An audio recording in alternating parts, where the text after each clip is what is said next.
సంవత్సరాల తరబడి ఎన్ని మందులు వాడినా మీ మోకాల నొప్పులు తగ్గట్లేదా? ప్రాణ పెయిన్ క్లినిక్ లో అత్యాధునిక చికిత్స. ఒకసారి పాలిటిక్స్ కొద్దాం. ఎందుకంటే ఏపీ పాలిటిక్స్ ఎప్పుడు కూడా అందరినీ దృష్టి చేసేలాగా చేస్తూ ఉంటాయి మిగతా స్టేట్స్ తో కంపేర్ చేస్తే. ఇప్పుడు అక్కడ యువగళం పాదయాత్ర సాగుతోంది. ఇంకో పక్కన వారాహి రెడీ చేసుకున్నారు. మరోవైపు చాలా స్పెక్యులేషన్స్, టీడీపీ జనసేన కలుస్తాయని, లేదు బీఆర్ఎస్ లో జాయిన్ అయితే పవన్ కళ్యాణ్ గారు చాలా పెద్ద ప్యాకేజ్ ఇస్తామని చెప్పేసి మన టిఎస్ సీఎం గారు అన్నారని చెప్పేసి కొన్ని. మీరు పొలిటికల్ సైకాలజిస్ట్గా నేను భావిస్తాను, మీరు కూడా అంటుంటారు పొలిటికల్ సైకాలజిస్ట్ అని. సో మీ ఒపీనియన్ చెప్పండి వీటన్నిటి మీద. ఇప్పుడు ఒక పాయింట్ ఏంటంటే, నా స్ట్రాంగ్ బిలీఫ్ అనేది Janasena and TDP can never meet. వాళ్ళిద్దరు పొత్తు ఉండదు. ఫస్ట్ నుంచి నేను అదే మాట మీద ఉన్నా.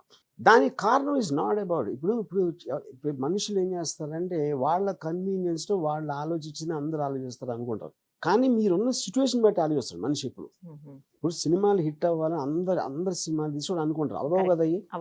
కానీ వాడు అనుకునేది తీసాడు, జనాలు వేరే అనుకున్నారు రిలీజ్ అయ్యే time. Same thing goes to politics. You know ఇప్పుడు 2019లో చంద్రబాబు నాయుడు గారు కన్విన్స్డ్ ఆయన గెలుస్తున్నారని. ఓటింగ్ అయిపోయిన తర్వాత కూడా చెప్పారు, రిజల్ట్స్ కి 1-2 days ముందు మేమే గెలిచేసాం అని చెప్పారు. పెద్ద షాక్ అందరికన్నా ఎవరికి? సిబిఎన్ గారికి. అది ఎందుకు ఇంపార్టెంట్? ఆయనకి 40 సంవత్సరాల ఒక ఎక్స్పీరియన్స్ ఉండి ఆయన సర్వేలు చేయిస్తారు, వాళ్ళు ఇంటెలిజెంట్ వాళ్ళు ఉంటారు, పార్టీ క్యాడర్ చెప్తారు, అంతమంది కలిసి ఎక్స్పెక్ట్ చేయలేదు కదా అలాంటి రిజల్ట్ వస్తుందని. సో ఈ స్పెక్యులేషన్ ఆస్పెక్ట్ అనేది నోబడీ ఈజ్ అన్ ఎక్స్పర్ట్. వాళ్ళు కాదు, నేను కాదు, ఎవరు కాదు. కానీ నా కామన్ సెన్స్ ఏంటంటే, నేను పరిలోకి తీసుకెళ్ళి పవన్ కళ్యాణ్ ఇగో. పవన్ కళ్యాణ్ పెద్ద స్టార్స్ కి మనకి ముఖ్యమైన తేడా ఏముంటుందంటే, మనం మన మొహం అద్దంలో చూసుకుని బాగానే ఉన్నాం అనుకుంటాం. ఎందుకంటే ఉట్టి మీరు మీ అద్దం ఉంటుంది ఇంట్లో. స్టార్ ఏంటంటే బయటకు వచ్చిన తర్వాత అన్ని లక్షల మంది చూసేసరికి నిజంగా చాలా స్పెషల్, నేను కారణ జన్ముని, భగవంతుడి అవతారం అని ఫీల్ అవుతారు వాళ్ళకున్న range. You know so Pawan Kalyan 20 years నుంచి or more than that super star. Chiranjeevi garu Prajarajyam పెట్టినప్పుడు చిరంజీవి గారు చాలా నమ్రతగా, డిప్లొమాటిక్ గా, చాలా డిగ్నిఫైడ్ గా మాట్లాడితే వర్కౌట్ అవ్వదని అనుకున్నాడు తను. ప్రజారాజ్యం పార్టీ ఫెయిల్ అయినప్పుడు అది one of the main reasons అని తను ఫీల్ అయ్యాడు. అందుకని చిరంజీవి గారికి కంప్లీట్ ఆపోజిట్ గా అవతారం వచ్చాడు. బొస్సలు కొట్టేస్తా, చంపేస్తా, నరికేస్తా అనే దాంట్లో వచ్చాడు. యూనో అది దట్ ఆల్సో డిడ్ంట్ వర్క్. అప్పుడు ఈ పవన్ కళ్యాణ్ ఏమనుకుంటాడు, ఒకటి ప్రజారాజ్యం ఎఫెక్ట్ ఇంకా ఒకటి ఉంది, నాకేమో ఎక్కువ టైం లేదు ప్రిపేర్ అవ్వడానికి, maybe some wrong decisions candidates ఇలాంటివి తీసుకుంటాం, కానీ లేకపోతే తను ఓడిపోయిన చోట వీళ్ళందరూ బాగా డబ్బులు ఎక్కువ ఖర్చు పెట్టేశారా, ఏదో చేశారు. ఎందుకంటే మేమందరం కూడా సినిమా ఫ్లాప్ అయినప్పుడు ఆడియన్స్కి నచ్చలేదని ఎవరు తీసుకోలేదు, అందరం వేరే కారణాలు ఎదుర్కొంటాం. కరెక్ట్. సేమ్ థింగ్ అక్కడే జరుగుతుంది. కానీ అయిపోయిన తర్వాత నెక్స్ట్ ఇప్పుడు పవన్ కళ్యాణ్ మైండ్లో జగన్ మీద విపరీతమైన నెగటివిటీ ఉంది అని నమ్ముతారు. ఎందుకంటే మళ్ళీ రావటానికి వచ్చినప్పుడు మీరు అది లేకపోతే ఎందుకు వస్తారు?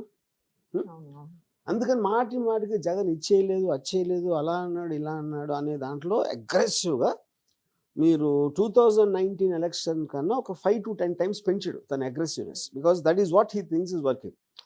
అది ఎందుకు అనుకుంటాడు? తన ముందు ఉన్న 2-3 వేల మంది ఉంటారు. 1,00,000 మంది వచ్చారు అనుకోండి, 2-3 వేల మంది అరుస్తారు, అని అరుస్తారు ప్రతి డైలాగ్కి. వాళ్ళే తన ఆడియన్స్ అనుకుంటాడు, అది తన ఓటర్స్ అనుకుంటాడు. కానీ నిజానికి పవన్ కళ్యాణ్ ఓటర్స్ వాళ్ళు కాదు. లైక్ మా మదర్ చూస్తారు, మా సిస్టర్, అందరూ వాళ్ళు పవన్ కళ్యాణ్ ఫ్యాన్స్ వాళ్ళు అందరూ. కానీ మీకు అపో కలిగిస్తూ చాలా ఈజీ. ఎవరైతే ఫ్రంట్ లో ఉంటారో మీటింగ్ వచ్చేవాళ్ళు, మా మదర్ వెళ్ళదు కదా మీటింగ్, ఎవరు అది పాయింట్ అక్కడ. ఇప్పుడు పవన్ కళ్యాణ్ మైండ్ లో లోకేష్ పాదయాత్రకి రెస్పాన్స్ లేదు. అలాంటప్పుడు ఆటోమేటిక్ గా తను ఒక్కడే స్టార్. ఇది క్యాంపెయిన్ వైజ్.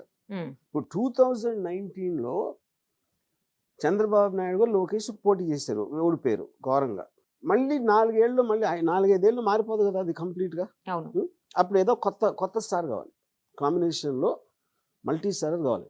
ఆ మల్టీ స్టారర్ పాయింట్ ఆఫ్ వ్యూలో వాళ్ళ ఉద్దేశం వాళ్ళ పవన్ కళ్యాణ్ ఇంపార్టెంట్. కానీ మెయిన్ గా ఒక పెద్ద హీరో చేశాడంటే ఒక సినిమాలో ఒక అడిషనల్ గా తనకి తెలుసు తన వల్ల వస్తారని జనం. అప్పుడు మెయిన్ అతను ఉన్నప్పుడు తను అనుకున్నప్పుడు 20-25 సీట్ల కోసం పవన్ కళ్యాణ్ ఎందుకు ఒప్పుకుంటాడు అసలు? తను మెయిన్ స్టార్ అనుకున్నప్పుడు. You know this is my calculation what Pawan Kalyan's thinking will be. బయట వాళ్ళు ఏమంటారు, ఇప్పుడు ఎలాగో అంత జనసేనకు అంత లేదు, కాకపోతే ఓట్లు చీలుస్తాడు కాబట్టి అతను కూడా పెట్టుకుందాం అని వాళ్ళు అనుకుంటున్నారు. ఇది అప్పుడు టీడీపీ ఫర్ వైసీపీ ఫర్ వాళ్ళకి ఏదో క్యాలిక్యులేట్, న్యూట్రల్కి ఇంకోటి ఏదో ఉంటుంది. కానీ ఇక్కడ ఇంపార్టెంట్ థింగ్ పవన్ కళ్యాణ్ ఒకడే, ఎవరెవరు వేరే వాళ్ళు అనుకుంటాం అనేది మీనింగ్లెస్ క్వశ్చన్ అది. ఎందుకంటే తన తరపు నుంచి తన డెసిషన్ తన కోసం తీసుకుంటాడు. తన కోసం తీసుకున్నప్పుడు నేను చంద్రబాబు నాయుడు సీఎం సీట్లో కూర్చోబెట్టి నేను పక్కన నుంచి ఉంటాను, వెనకాల నుంచి ఉంటాను, ఎందుకు చేయాలి అసలు? ఫస్ట్ ఆఫ్ ఆల్ మీనింగ్ లేదు దానికి. ఇది నా నా నా basic analysis of what Pawan Kalyan's thinking is. అందుకని చేస్తే టీడీపీని చేర్చుకోవడానికి ఒప్పుకుంటాడు పవన్ కళ్యాణ్. అంటే పొత్తు అనేది పాయింట్, మేజర్ పార్ట్నర్ ఎవడనేది కదా పాయింట్. 175 సీట్స్లో మెజారిటీ సీట్స్ పవన్ కళ్యాణ్ ఉన్నప్పుడే పవన్ కళ్యాణ్ స్టార్డమ్ ఉంటుంది. అన్నీ అన్నా ఉండాలా, ఏదో కంపెనీస్ ఇలాంటి కొంచెం మరి ఇలాంటి చోట 100% అవ్వదంటే ఒక 10-15 ఏదైతే ఇప్పుడు మీరు పవన్ కళ్యాణ్కి ఇస్తారు అనుకుంటున్నారో 20 సీట్లు, అది పవన్ కళ్యాణ్ సిబిఎన్కి ఇస్తాడు. That will be the one case situation. లేదు మన పేపర్లో వచ్చినట్టు బీఆర్ఎస్ అలాంటి ఆఫర్ ఇచ్చుండే, I think that is fantastic both for BRS కి ఫ్యాంటాస్టిక్, జనసేన కూడా. ఎందుకంటే స్టార్డమ్ కోసం తనకు పొత్తు అవసరం లేదు, మహా అయితే మనీ అవసరం ఉండొచ్చు, అది నా స్పెక్యులేషన్. ఆ మనీ ఎప్పుడైతే బీఆర్ఎస్ ఇచ్చిందో ఇంకా టీడీపీ అవసరం ఏంటి? బీఆర్ఎస్కి ఏమో స్టార్ క్యాంపెయిన్ దొరుకుతాడు, ఎందుకంటే Pawan Kalyan big star in Telangana అవసరం, స్టార్ క్యాంపెయిన్ దొరుకుతాడు. వాళ్ళ ఫ్రెండ్లీ గవర్నమెంట్ ఉంటుంది అక్కడ. ఎలా ఇప్పుడు జగన్, ఇప్పుడు వాళ్ళకి ఇంటర్నల్గా ఏముంటుంది, ఒక్కడే వెళ్తే Pawan Kalyan might not win, Jagan ముందు ఇద్దరు అయితేనే వెళ్తారు. సో పవన్ కళ్యాణ్ సోలోగా వెళ్తే వాళ్ళ పాయింట్ ఆఫ్ వ్యూలో high chances of YCP winnowing, which will be in their interest. ఒకవేళ పవన్ కళ్యాణ్ గెలిచాడు అనుకోండి, అది కూడా విన్ విన్ సిచ్యువేషన్ కదా. వాళ్ళు ఆల్రెడీ పొత్తు పెట్టినారు పవన్ కళ్యాణ్ కోట్లు ఇచ్చి. సో జగన్ గెలిచిన ఓకే, పవన్ కళ్యాణ్ గెలిచిన కూడా ఓకే, బీఆర్ఎస్ పాయింట్ ఆఫ్ వ్యూలో నేను చెప్పేది. సో అక్కడ కూడా మీకు వాళ్ళిద్దరు పొత్తు అనేది విని లేదు. సో ఏ పర్స్పెక్టివ్ చూసినా అవసరం ఉన్నది డెఫినెట్గా చంద్రబాబు నాయుడు.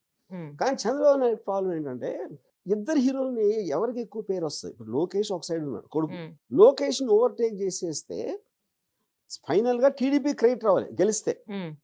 టీడీపీ క్రెడిట్ వచ్చి పవన్ కళ్యాణ్ సార్ అంటే ఎలాగ పర్పస్ సర్వ్ అవుతుంది. అందుకని తను ఏం చేశాడు, వారాహిని కొంచెం డీలే చేసి పాదయాత్రను ఎక్కించాడు బండి. వారాహిని డీలే చేసేస్తే ముందు లోకేష్ హిట్ అయిపోతే తర్వాత చూద్దాం అనేది. అది పవన్ కళ్యాణ్ ఒప్పుకుంది కూడా, పవన్ కళ్యాణ్ కూడా తెలుసు. అదే చెప్తున్నా, తెలిసిపోతుంది కదా. ఇప్పుడు లోకేష్ పాదయాత్ర వర్కౌట్ అవ్వలేదంటే సిబిఐని ఇంకా దగ్గర అవ్వాలని చూస్తాడు. It is more important for him.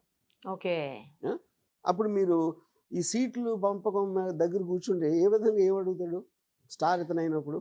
So అప్పుడు పవన్ కళ్యాణ్ ఇది ఊహించి లాస్ట్ మినిట్లో ఇప్పుడేం చెప్పకుండా అంతవరకు అన్ని ఉపయోగించేసుకుని లాస్ట్ మినిట్లో చంద్రబాబు నాయుడికి వెన్నుపోటు పొడుద్దామని పవన్ కళ్యాణ్ ప్లాన్. ఓకే, కానీ చంద్రబాబు గారు 40 years ఆయన ఉంది కాబట్టి ఇండస్ట్రీ ఉంది కదా, ఇలాంటి ఆస్పెక్ట్ తను ఆలోచించగలుగుతాడు. లాస్ట్ మినిట్లో వెన్నుపోటు పొడిస్తే నా పరిస్థితి ఏంటి, ఇప్పుడైతే కొంచెం ఏదైనా వేరే రూట్ ఎతకడానికి టైం ఉంది కొంచెం. ఇది ఊహించి ఆ ABNలో ఆర్టికల్ వచ్చింది.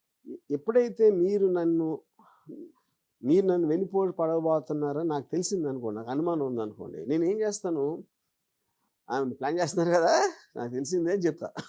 అది ముందే చెప్పేస్తే కోన చేసినట్టే కదా. సో ఇప్పుడు చెప్పాడు అనుకోండి తను పవన్ కళ్యాణ్, ఇప్పుడు కాకపోతే 5 నెలలు 6 నెలలు ఇలా చేస్తున్నానని ఆ రోజే చెప్పేమంటారు. అప్పుడు ఏదైతే రుద్దబోతున్నారో ప్యాకేజ్ స్టార్ అనేది అది కన్ఫర్మ్ అయిపోతుంది, అది ప్రూఫ్ ఇచ్చినట్టు ఉంటుంది. కానీ నా పాయింట్ ఏంటంటే అసలు ప్యాకేజ్ స్టార్ అనే దానికి మీనింగ్ లేదు, ఎందుకంటే అది తన వాల్యూ. అది ఎగ్జాక్ట్లీ. అసలు మీరు తనని చూస్తే సినిమా టికెట్లు కొంటున్నారు, అందుకని మీరు రెమ్యునరేషన్ ఇస్తున్నారు. తనని చూసి ఓట్లు వేస్తున్నారు, అందుకని ఆ డబ్బు ఇస్తున్నారు. ఏంటి ప్యాకేజ్ ఏంటి దాంట్లో? So that itself is fundamentally something wrong. So నా feeling whatever the truth might be, ఎందుకంటే వాళ్ళు ఎవ్వరు మాట్లాడలేదు ఎంతవరకు, మాట్లాడలేదు. ఓన్లీ నాగబాబు గారు ఒక రాసిన ఒక డబుల్ మీనింగ్ ట్రిపుల్ మీనింగ్తో ఉన్న పేర్లు ఎక్కువ వాడకుండా చేసిన దాంట్లో ఆ ఒక్క లైన్ నా థియరీ కన్ఫర్మ్ చేసింది. అమ్మల్ని ఏమన్నా చేసి చెట్టు కొమ్మ మీద ఉంచాడు, కొమ్మ నరుక్కుంటే ఆడే పడతాడని చెప్పారు కదా. అవును, అప్పుడు నరికుండా ఈ ఆటకలే అంటే ఆర్టికల్ ఏం చెప్తుంది, మాకు ఇన్ఫర్మేషన్ వచ్చింది, ప్యాకేజ్ తీసుకుని చేయబోతున్నాడు అని ఎవరో కన్విన్స్ చేయడానికి ట్రై చేస్తున్నారు. అంటే అతను చెట్టు నరికి వాళ్ళు ఎవరు, ఏబిఎన్, సిబిఎన్. ఈ అనాలిసిస్ ఏంటి సార్, వెరైటీగా అనిపిస్తుంది సార్. కానీ అది కొంచెం ట్రూత్ ఉందని చెప్పండి. నా అనాలిసిస్ చాలా సింపుల్. నన్ను పవన్ కళ్యాణ్ ప్లేస్ లో ఇచ్చుకుంటా. పవన్ కళ్యాణ్ లాగా కాదు. అదే పవన్ కళ్యాణ్ ఏంటి, ఒకటి స్టార్, తనకి లక్షల మంది వస్తారు. ఇవన్నీ ఉన్నప్పుడు మీరున్న ప్లేస్ లో నేనున్నా, ఎవరున్నా అలాగే ఆలోచిస్తారు. అది పవన్ కళ్యాణ్ ప్రత్యేకత కాదు. మనకున్న సిచ్యువేషన్స్, మనకున్న పరిస్థితి, మనకున్న సర్కమ్స్టెన్సెస్ మన ఒక దిశలో ఆలోచించేలా చేస్తాయి.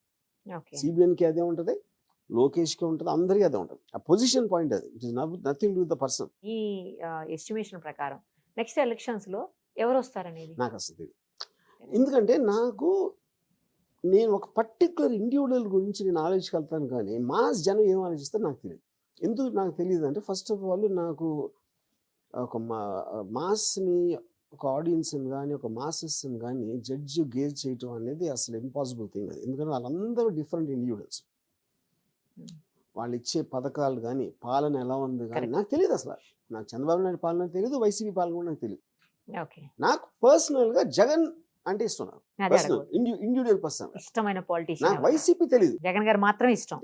ఎందుకు సార్? ఎందుకంటే because of his demeanour, his dignity comparatively to all the politicians ఇంతవరకు చూసిన వాళ్ళు ఓల్డెన్ డేస్ నుంచి.